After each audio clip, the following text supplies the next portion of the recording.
would say the country and certainly the city of Buffalo were in a very upbeat feeling prior to the opening of the Pan Am. And you know, when the idea was launched, Theodore Roosevelt was the governor of the state and helped secure funds for the Pan Am and the New York State Building, which is interesting. But the city, you know, was ready to show off all of its accomplishments and its friendship with the Americas. We had, actually, the Pan Am was going to take place earlier, but because of the Spanish-American War, it was delayed. President McKinley was a very popular president, and he certainly didn't want to bring our country into war. The policy of our nation had really been to stay out of world affairs up to this point, but because the battleship Maine had blown up, we were almost forced to get into the war. And that was sort of a first step, I think, for the United States becoming a little bit more of a world power. So this had all taken place before the Pan Am, and I think America was feeling strong, Buffalo was feeling strong, economically successful, and it was just a great time to have this kind of exposition. Well, there was a great deal of commotion immediately after the shooting. The assassin was immediately apprehended. There was some concern, though, that he would be lynched. In fact, soldiers had to clear out the Temple of Music at bayonet point to ensure security. McKinley was taken to the Fairgrounds Hospital for treatment. There was widespread concern, though, that this was only one part of a widespread conspiracy against the nation. There had been a wave of assassinations and assassination attempts across Europe over the previous few years. Americans had generally considered themselves immune to it, though, since our leaders were elected rather than inherited monarchies. They thought that assassins and anarchists in particular would not have any opposition to our government and would not target our leaders. Well, it's hard to know exactly how much it was on people's minds. Certainly people were aware that this was actually the third presidential assassination within their lifetimes. Lincoln's assassination had only been 36 years earlier. As a relatively young man of 42, Roosevelt could still remember Lincoln's funeral parade going through the streets of New York City. James Garfield had been assassinated by a lone gunman only 20 years earlier. And certainly people were well aware that there was now 3 martyred presidents in their lifetime. Doctors chose not to remove him to a downtown hospital, apparently out of concern that the delays and jostling of moving him would be more stress than he could handle in his condition. Many criticized him, the doctors later on. They felt that the Fairgrounds Hospital was not the best situation, since it was closer to what we would think of today as a first aid station than a proper operating room, and really wasn't equipped for major surgery. After surgery, he still didn't really go to a permanent hospital. He was taken back to the home he had been staying in on Delaware Avenue. He initially showed considerable improvement in his condition for about 4 days. On September 11th, his condition began to deteriorate, though, primarily due to the serious pancreatic injury that he had received. And the doctors really weren't even fully aware of the pancreatic injuries from the gunshot wound at the time. Their surgery hadn't really gone deep enough to uncover that damage. But there really was very little that they could have done about it anyway. Given the standards of medical technology at the time, even with the very best medical care for 1901, there was very little that they could do about it, and proper treatments would still be a couple of decades away. Lead kindly light amid the encircling gloom. Lead thou me on. The night is dark and I am far from home. Lead thou me on.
Roosevelt was actually giving a talk in the area of Vermont, and as soon as he heard that the president was shot, raced to Buffalo as fast as he could come. He arrived in Buffalo, was actually checking into the Iroquois Hotel downtown, and ran into Ansley Wilcox. Wilcox was a prominent Buffalo lawyer, was a friend of Roosevelt from state politics and some other issues they had worked on together, like civil service reform and the Niagara Reservation. And so Wilcox invited Roosevelt to come and stay at his home. He said, "You'll be far more comfortable. Just come stay at my home and you can check in on the president from there." And that was 641 Delaware Avenue. I think from the time Roosevelt arrived, it really looked as though the president was going to recover. The doctors were very positive about his recovery, and the President McKinley was getting better every day. He was recuperating just down the street at the John Milburn home. Milburn was the president of the Pan-American Exposition, and President and Mrs. McKinley had planned to stay there and were staying there during their visit. And I don't think it was too uncommon at that time period for people to recuperate in a private home. There wasn't maybe as much recuperation in hospitals at that time. But Roosevelt came, he checked in with the president, many of the cabinet members were here, and he stayed for several days. It looked like the president was getting better, and really to show the nation that President McKinley was going to make a recovery, he was encouraged by the cabinet members to leave Buffalo and go off on his regular schedule of activities, which he did. He went to the Adirondacks on a already planned vacation with his family. He met his family there. A few days later, the president's condition worsened, and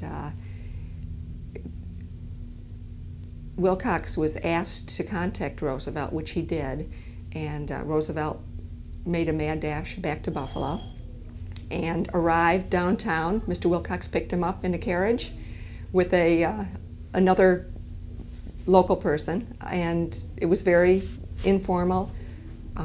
Roosevelt was brought back here to the Wilcox home to have a little lunch, pull himself together. He arrived in his outdoor Adirondack hiking clothes, so we borrowed clothes from Mr. Wilcox. And one of the first things he really wanted to do was to go pay his respects to Mrs. McKinley, because the president had passed away early in the morning hours of September 14th, and Roosevelt didn't arrive until early afternoon. So the president had already died when Roosevelt arrived. So he walked down the street and paid his respects. And then, when there's a situation of, a tragedy, there's no simple answer as to how things are going to progress. And no one really knew where the inauguration would take place. Some people thought, well, maybe we should just have a simple ceremony right at the Milburn home, but others felt it wasn't appropriate with the president's body, still in the home. So it was quickly decided that they would come back to the Wilcox home and have the inauguration here. Well, it was obviously put together very quickly, and it was very simple. It didn't last very long. We are actually sitting in the room where the inauguration took place. This is the library of the Wilcox home. There were about 30 to 40 people in the house at that time, and there were several cabinet members from McKinley's cabinet who were here, some other politicians, national politicians. Wilcox family members were here, some of the prominent Buffalonians, members of the board of the Pan-American Exposition. Actually, some of the doctors who operated on McKinley were here for Roosevelt's inauguration. Judge John Hazel, was a federal judge, was called, and he was able to be here to administer the oath. And the whole ceremony took place, in less than a half an hour. The mood was very, very solemn in this room.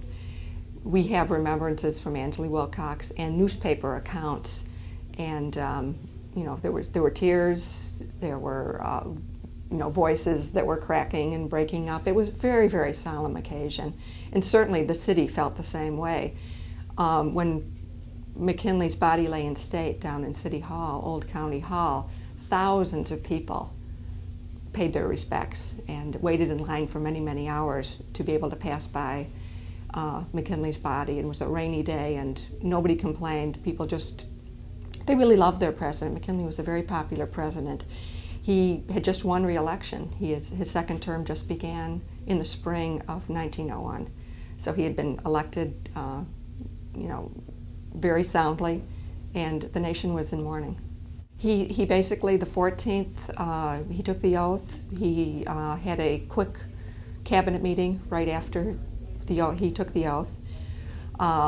Later that day, he made a proclamation to the nation where he said that September 19th would be a day of mourning for the nation. And then the next day, McKinley's body lay in state down in City Hall, and then the following day, which was Monday, he went with McKinley's body to Washington on the funeral train. And then he was in Washington and began his term. Ceremonies were held at the John Milburn home where McKinley's body lay. Then he was transported to the City Hall downtown, the building currently we would know as Old County Hall. His body was laid out for viewing by the public on Sunday, September 15th, the day after the president's death. On the morning of the 16th, it departed for Washington and then eventually back to Canton, Ohio for burial on the 19th. Nearer, my God, to thee, nearer to thee, e'en though it be a cross that raiseth me, still all my song shall be nearer, my God, to thee, nearer, my God, to thee, nearer to thee.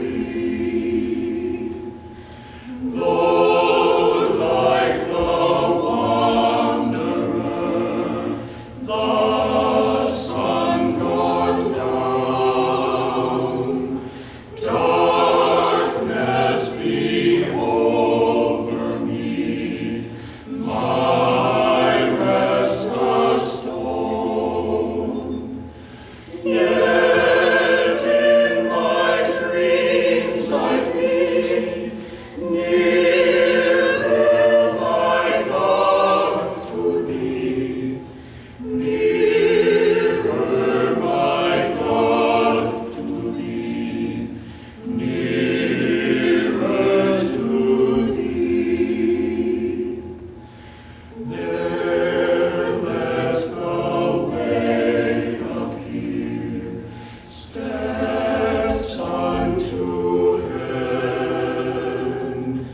All that thou sendest me, in mercy give. Angels to beckon me, nearer, my God, to thee, nearer, my God, to thee, nearer to thee. Or if on joyful wing leaving the sky, sun, moon, and stars forgot, upward I fly.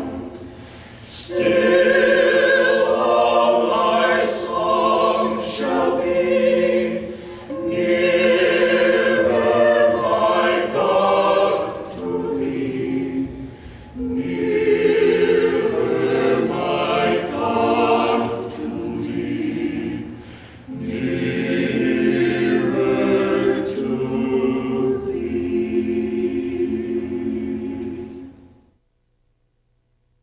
The mood throughout Buffalo and the nation was obviously very somber under the circumstances. There also was considerable anger and some movement again to lynch the assassin. There was fear as well about larger conspiracies, but the prevailing mood was tremendous grief and sorrow at the death of a very popular president. The exposition closed for a day out of respect for McKinley, but did run its full course into November. And while there were morbid curiosity seekers, certainly, there ultimately was a disappointing turnout for the exposition. It ended up heavily in debt. Attendance was nowhere near what had been hoped for, although it's difficult to know how much of that can really be ascribed to the assassination itself. Well, obviously the assassination somewhat did take the luster off of the Pan-American Exposition, but I don't think that it really left a lasting stigma on the city. In fact, in many ways, Buffalo's best years were still ahead of it. The steel industry only began to come into Buffalo after 1901. The population continued to rise for decades, and Buffalo certainly felt great regret over McKinley's death and erected the McKinley Monument downtown to commemorate the assassination and the president who had died here out of respect for him. However, Buffalo did not really suffer any lasting tarnish on its image. McKinley and Roosevelt had very different presidential styles. McKinley was far more conservative, Roosevelt was far more progressive. McKinley, I have heard someone else use this terminology, he was more of an administrator, Roosevelt was more of a leader. I think many of us, just know from studying history some of the differences. McKinley was, didn't create as much of a stir as Roosevelt did. But, McKinley was beginning to look at the world view as far as for trade, particularly, and as I mentioned before, with the Spanish-American War, the United States was beginning to be a little more interested in world affairs, little less isolationist. But Roosevelt, I think that took all of that to a new level, and he felt we should definitely, be a little bit more involved in the world, and certainly proved that by many of his policies. He negotiated a peace between Russia and Japan in a war and won the Nobel Peace Prize for that. That was something very unusual for a United States president to do. And he sent the Great White Fleet around the world, which was a showing of our naval strength, hopefully to keep the peace. He really wasn't someone who wanted war, but he felt the United States should be strong in the military in order to keep the peace. So there were a lot of differences. McKinley also didn't do anything to discourage big business from the trusts that were created, where Roosevelt, very soon after he became into office, was already looking at busting trusts and giving more opportunity to more people. It's an interesting story. He didn't really choose to be vice president because that wasn't TR's style. That was not Roosevelt's style to be second in charge. As a matter of fact, he had decided that he would go back to law school as a vice president because he was going to be so bored. He needed something to do. But the main reason that he ended up on the ticket was that his vice president during his first term, Garrett Hobart, had passed away during that term. And so the slot was open, and the powers that be in the Republican Party in New York State were looking to get Roosevelt out of the governorship because he was far too independent. He definitely had a lot of different outlooks and things that he really cared about. Additionally, conservation, which had not been really a major issue in the United States. Really a fair deal. He's the square deal for all Americans, Pure Food and Drug Act. So he was a far more progressive president, even though he was a Republican. Somewhere the sun is shining, somewhere the songbirds dwell. Hush then thy sad repining, God lives and all is well. Some live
So much of the visual history of Buffalo and Western New York remains lost to us. Since the invention of the motion picture in the late 19th century, literally hundreds of films were made about life in Buffalo, but only a few minutes of these exist today. Films made by professionals and by amateurs of all kinds of activities and events have either been forgotten or destroyed. These films documented the business, industry, lifestyles, disasters, and triumphs of the people of Buffalo, but only a few of these visual documents have been saved. Everyone assumes that colleges, businesses, historians, or archivists have these films, but they don't. And for what little remains intact, time is running out. 90% of all films shot before 1950 are lost or destroyed. Most local film footage has been found at estate sales, in closets, and at the curb in the trash. Film footage can last 100 years if stored properly, but most isn't. Film deteriorates, warps, and fades if not stored properly. Some films have been saved by their national importance to museums and libraries. Others have been saved by their international importance as documents of relationships among countries. Some films were made by professional Hollywood news film companies, and a few exist in their archives today. Others exist by chance. They have been rescued from destruction by accident and luck, and some by the thoughtful actions of individuals who realized that these images were an important part of our culture and protected them from ruin. The rest have been thrown away, hidden in boxes that years later meant nothing to the heirs of an estate, or hoarded by collectors more interested in imagined profit than preservation. What can we do to recover this lost heritage? Check closets, basements, attics, garages, anywhere old photos and materials might be stored. Ask relatives if anyone in the family was an amateur filmmaker, and if any of their films still exist. Businesses may have commercials, marketing films, or internal productions that are of historic interest. Home movies can also be of value to historians, if the content is valid. If you know of any 16mm, Super 8mm, 8mm, or other format film footage, no matter what the condition or content, call 875-7740 to get more information about preservation. For most of Buffalo's film heritage, it is already too late, but we can save what is left, if we act now.